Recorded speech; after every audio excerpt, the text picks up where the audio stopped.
Hello, dear student. I welcome you again to this wonderful episode as we continue now with this other work. And the work that we are embarking on now is a revision of examinations, end of term 2 examinations in 2024. Now the paper that we're going to revise here is from Karonga District Examinations. So that's what we're going to do. So,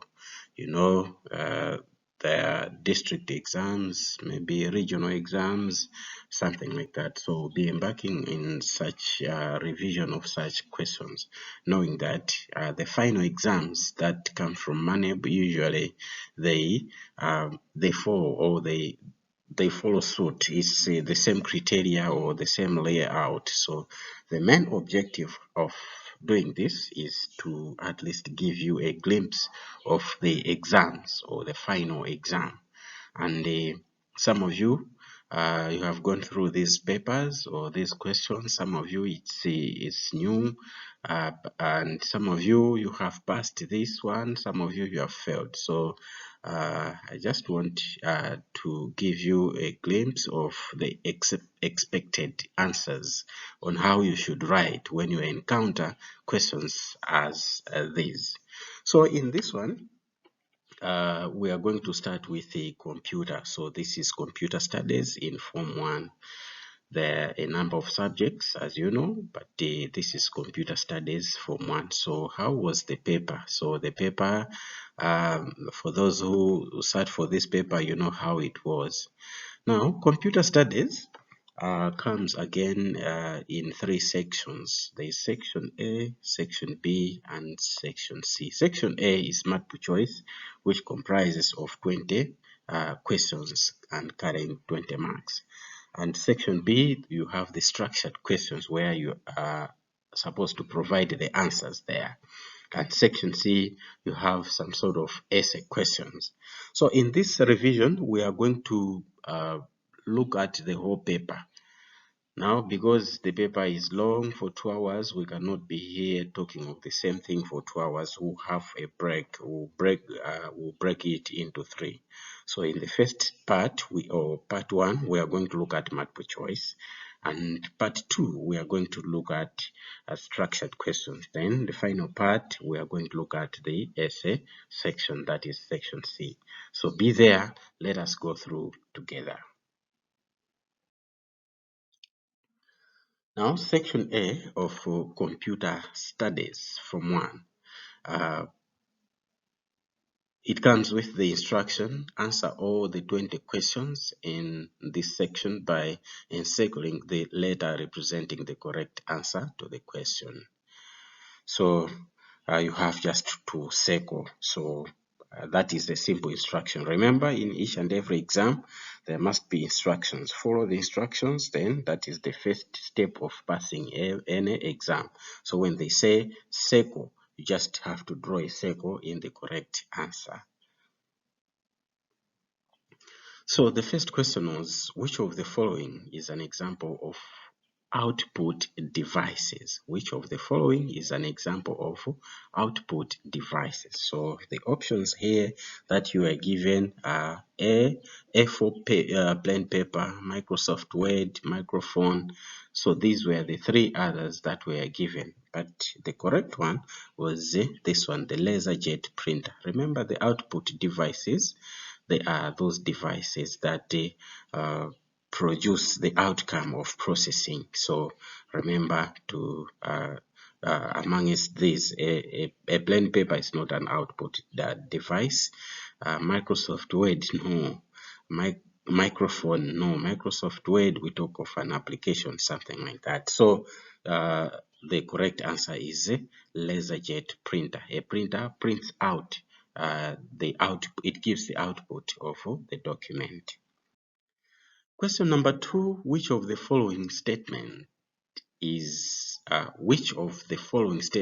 best describes the term data? So what is data? What is data? So is it facts and numbers? Maybe. The use of hardware and software? I don't think so. To share information? No. none of the above. Let's see this one now.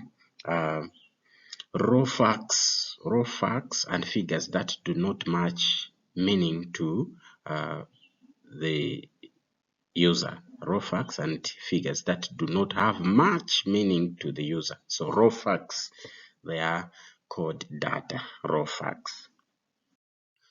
Who invented the analytical engine? Remember, when you follow the syllabus, when you learn the history of computers, you see that there are people who are mentioned to have invented different machines. But what about the analytical engine? Who was that? Was it Blaise Pascal, James Brown, Lewis engine? No, but the correct answer is A, Charles Babbage. I guess you remember this one, Charles Babbage. Number 3, the following, question 4, the following are classifications of computers according to size. Remember, in computer studies, usually is classification. So, which of the following are classifications of computers according to size?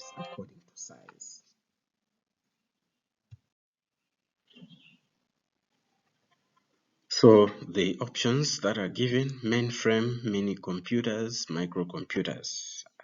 The correct one is superpower. So remember the question, understanding the question is very important. The following are classifications of computers according to size, except, which means these three, they are true about the classification of computers. We don't talk about superpower. We talk of supercomputers in computer studies. So superpower is not mentioned anywhere in the computer studies. Number 5, which of the following computers is suitable for travelers? Mini frames, desktop, mainframe? No, all these computers are big. When you are traveling, you cannot carry these ones. But what about the laptop? Yes, the laptop will travel with it. Yeah, so understanding the question is very, very important.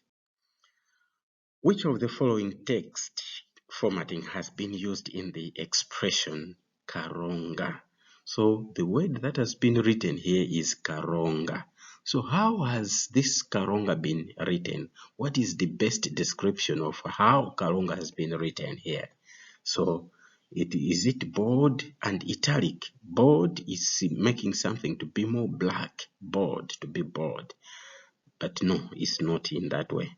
Or is it italic? Italic, it's when it is like leaning forward or slanting forward.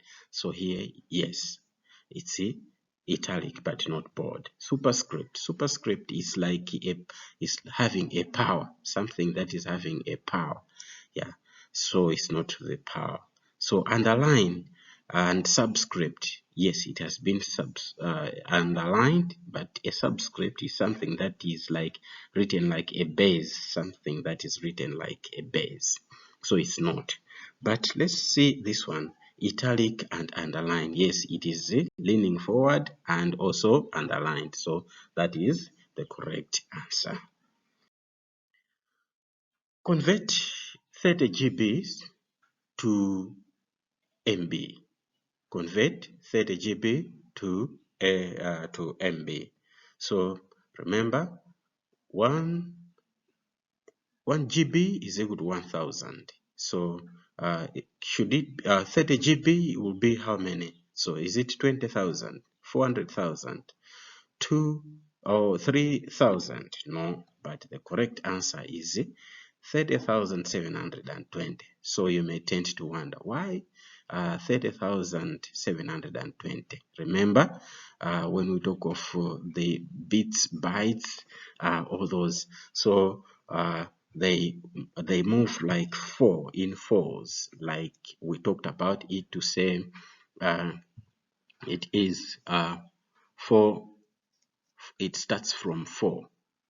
04, yeah, so then there's 4, 8, the bits they move in, they double, something like that. So from 4 we go to 16, from 16 we go to 32, then from 32 we go to 64, then 128, then we go to what now?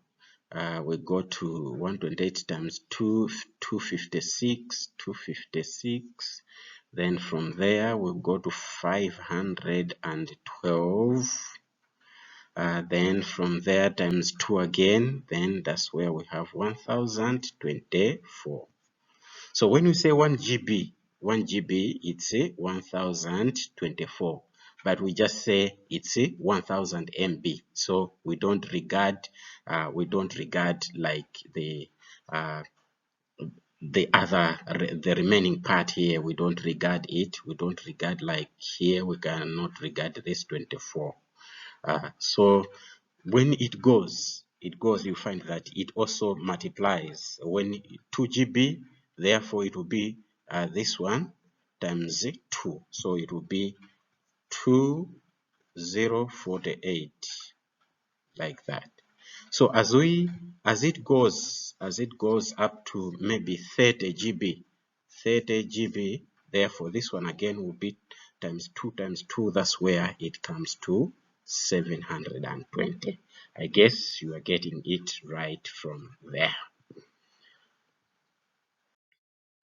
So which of the following best describe an application software? Application software. So what is it? Application software is a program designed to edit photos. No. A program designed by the programmer. Yes, but it is not complete.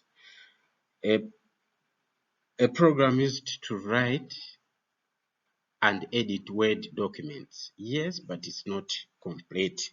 But B is very complete. A program that helps the user to achieve a specific task. So applications, they are the ones that you use to achieve something. Like here, we are using the PowerPoint for presentation. Then you are typing a document, you use Microsoft Word. So what do you want to achieve? The things that you use, or sometimes you are drawing, you use paint. That is an application. So an application is basically a program that helps the user to achieve a specific task. Which of the following houses the RAM, CPU, and other devices in the system box? Which of the following houses or keeps or stores or hoards the RAM, CPU, and other devices in the system box? So we have here the random access memory, no. The fatherboard, we have never talked about this. The central processing unit, no. What about this? Motherboard. So on the motherboard, that's where you have the RAM, that's where the CPU is, or the processor is, and other devices. They are all mounted on the motherboard. The following devices produces soft copy output, except, so which one produces the soft copy output? It is saying that the following devices, which means all of them, they are producing the soft copy, except one thing. So the monitor, yes, soft copy. The soft copy, because you see there, you just see the things that are on the screen. The speaker, it produces sound. The projector, it reflects what is on the monitor there. So they are all producers of soft copy, except one. What is it? Let's see it. The LaserJet printer. Remember, the LaserJet printer is a hard copy device. There is a device that produces the hard copy. So that's the answer. What was the effect of using vacuum tubes or valves in the first generation computers? So we talked about this in the first topic there. So A was fast but required more RAM, not really. Uses less electricity, not really. Required a larger CPU to function, not really. But the correct answer is B, which is it produced a lot of heat. Talked about that. The vacuum tubes that were used in the first generation computers, they produced a lot of heat. So technology has been advancing from there to reduce that production of heat. Which of the following is an example of a solid state media? A solid state media. A DVD, not really. Zip diskettes, not really. CDs, not really. But this one, the flash disk. The flash disk is a good example of the solid state media. Which category does a laptop fall into? So the options given: supercomputer, mainframe computers, macro computer. Not all of these, but the correct one is B, which is the microcomputer. So a laptop falls into the category of microcomputers. What is a storage device? What is a storage device? So the options given: a device that produces and and that processes and outputs data. Then B, or another one, C, a device that outputs sound and pictures. Remember, a storage device, so it cannot be the process and output, cannot be an output of sound and pictures, no. An electronic device that converts data to signals from analog to digital, no. But a storage device is a device that stores digital data. As simple as that. So that's the correct answer. Number 15. Which of the following is used to move the cursor? So which of the following options is there to move the cursor? Is it the monitor, the CPU, the keyboard? None of these. But the correct answer is C, which is mouse. A mouse is the one that is used to move the cursor or a pointer. Number 16. Which of the following are ways in which viruses can spread? The following are ways in which viruses can spread, except, so the options that are given here, they are the ways in which viruses are exchanged or are spread from one computer to the other. Now, through removable devices, yes. Through internet cables, yes. Through emails, yes. But not through power cables. So power cables, they do not transfer viruses. Which of the following best describes a computer? What is a computer? An electronic device that uses a programming language? Yes, but not really. A computing device used for computing items doesn't give a good sense. A device that transfers data at high data rates? Not really.